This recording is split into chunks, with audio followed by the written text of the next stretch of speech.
Hi, I'm Amber Mulnik, Project Manager for Building Renovations here at Lovely Lane. It's hard to believe that just 1 year ago this week, we started into phase 1 of our renovation project. It's exciting in spite of a global pandemic and the Derecho from August 2020. We're still making progress and we're moving forward. So phase 1 of renovations at Lovely Lane had 5 priorities. 1 was to focus on updating our HVAC system that was in disrepair. That included installing 2 new air handling units, one which is located in the nursery, the second which is located in the bulkhead near the kitchen. This included removing ceiling tiles and replacing those with new ones. Our second priority focused on our parking lot, and this included removing the asphalt and replacing it with concrete.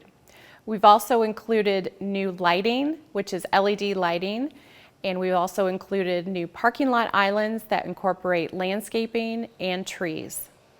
Our third priority focused on installing new windows, siding, and insulation. If you've driven by Lovely Lane lately, you'll see that we're under construction, and that work is currently being done and will be completed by the end of the year. Our siding material is a diamond coat siding product. It has a consistent paint coverage. It has reduced maintenance, enhanced durability. It's eco-responsible.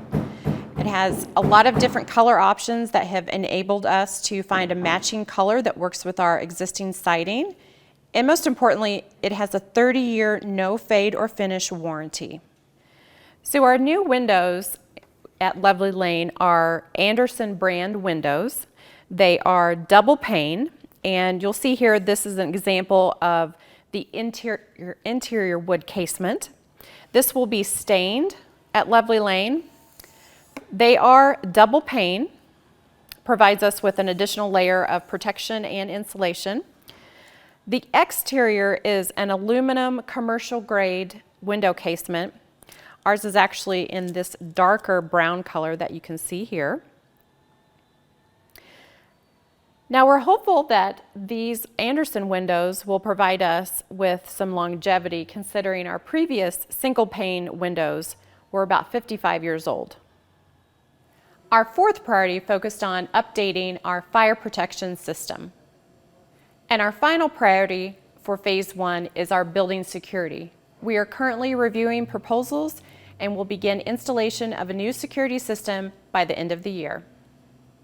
So as we look on the horizon for what's coming up next at Lovely Lane, we'll be moving into phase 2 of our renovation, which will focus on the sanctuary, and that will include updating our flooring, renovating and refurbishing our pews, removing the pipe organ, and installing new efficient LED lighting in the sanctuary.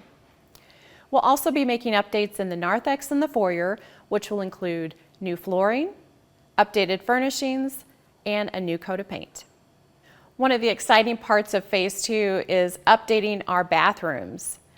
And actually our new bathrooms will be completely new from start to finish. They'll actually be in a different location.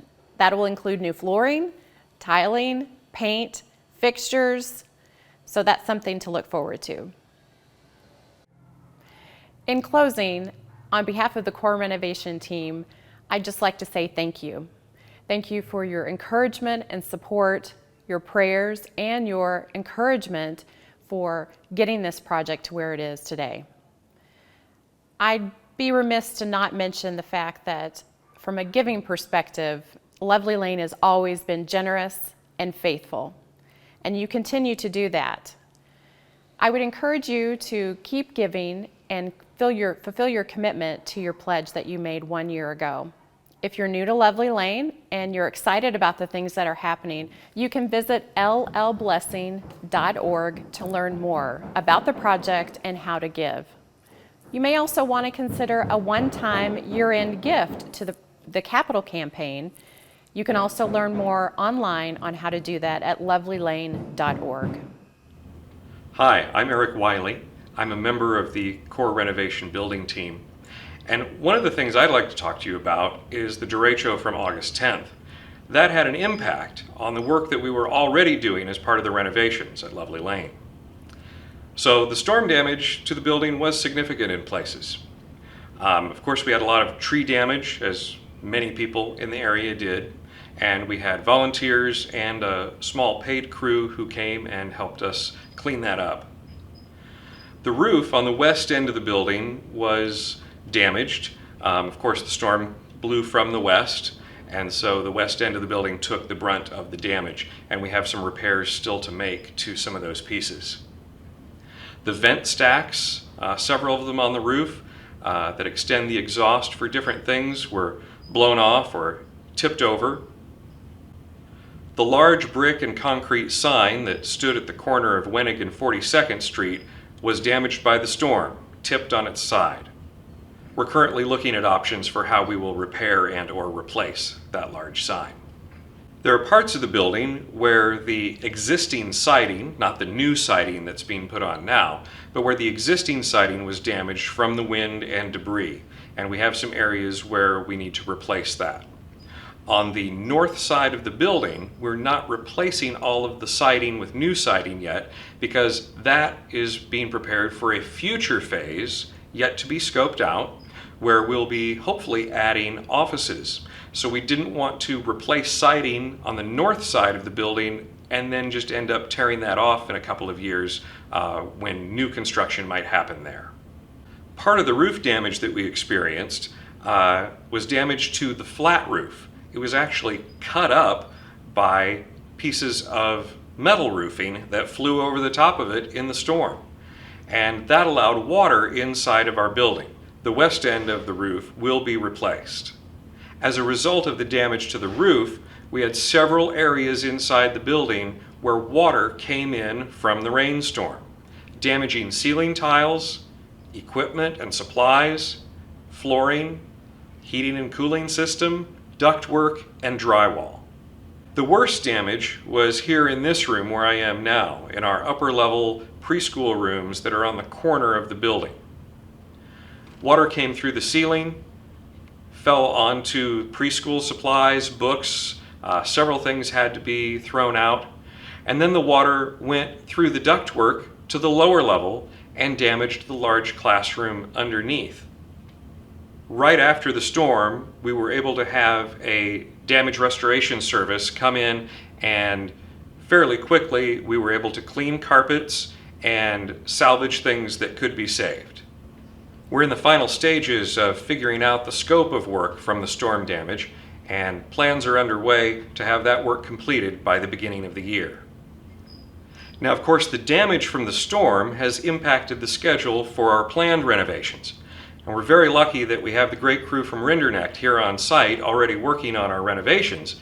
And they've been able to step in and be our folks who are working with the insurance company and helping us make repairs from storm damage as well.